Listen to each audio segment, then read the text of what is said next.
Tātad šis ir grūts vingrinājums tev. Viss izskatās vienkārši. Bet mēs esam šeit Baida Balev. Šī ir viena no veco ļaužu māju un rehabilitācijas slimnīcu tīklu vietām, kur viņi ievieš nākotnes risinājumus. Viņi rūpējās par mūsu vecvecākiem, mūsu vecākiem, mūsu brāļiem un māsām ar rītdienas tehnoloģijām. Tātad paskatīsimies, ko viņi mums ir sagatavojuši.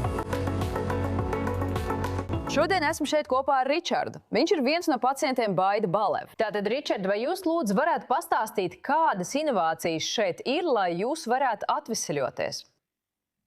Mums ir daudz inovāciju. Viena no svarīgākajām inovācijām ir tā, kas atrodas aiz viņas ar kameru un lielu ekrānu.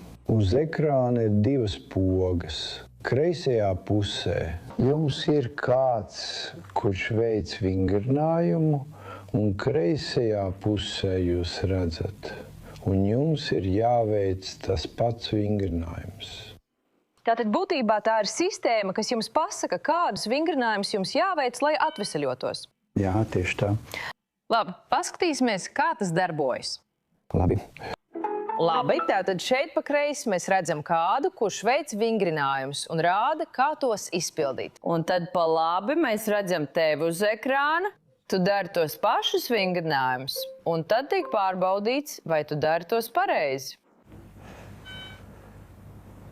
Un tu redzi. Tu redzi. Tas ir pa turieni. Un tagad tas tevi labo. Tātad tagad tu no 46% esi nonācis līdz 100%. Tieši tā.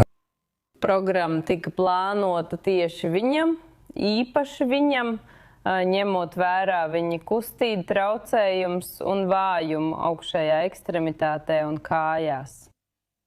Un viņš strādā šo programmu gandrīz katru dienu pēc tam, kad ir veicis fizioterapiju ārstēšanu. Tātad, kad mēs ar Ričardu atnācām uz slimnīcu, viņš bija praktiski paralizēts visās 4 ekstremitātēs.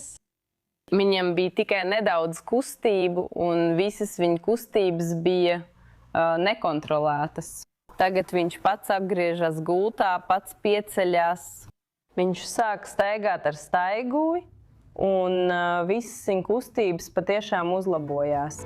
Un tā nav vienīgā inovācija šeit Baida Balev. Papildus šai sistēmai, kas koncentrējās uz fizioterapiju un palīdz pacientiem atgūt veselību, ir arī sistēma Cognišine, kas rūpējas par viņu garīgo veselību. Tā ir digitāla terapijas platforma, kas ļauj terapeitiem izveidot personalizētus kognitīvos runas un komunikācijas vingrinājumus, ļaujot pacientiem attālināt iziet interaktīvas nodarbības, kamēr viņa progress tiek uzraudzīts reālaikā. Papildus tam viņi ir ieviesuši arī VR brilles savās ergoterapijas sesijās.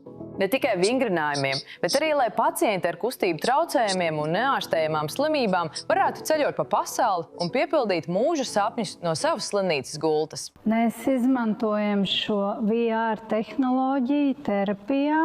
Un bija viena paciente, viena sieviete, kura bija mazliet nomākta. Un mēs viņai, izmantojot VR tehnoloģiju, parādījām viņas dzimto pilsētu. Un viņa bija tik sajūsmināta, viņa bija ļoti emocionāla, un mēs visi kļuvām emocionāli. Mēs nevarējām palikt vienaldzīgi, redzot, kā viņa raud. Un būt sajūsminātai par ekskursiju, kuru tu vari saņemt.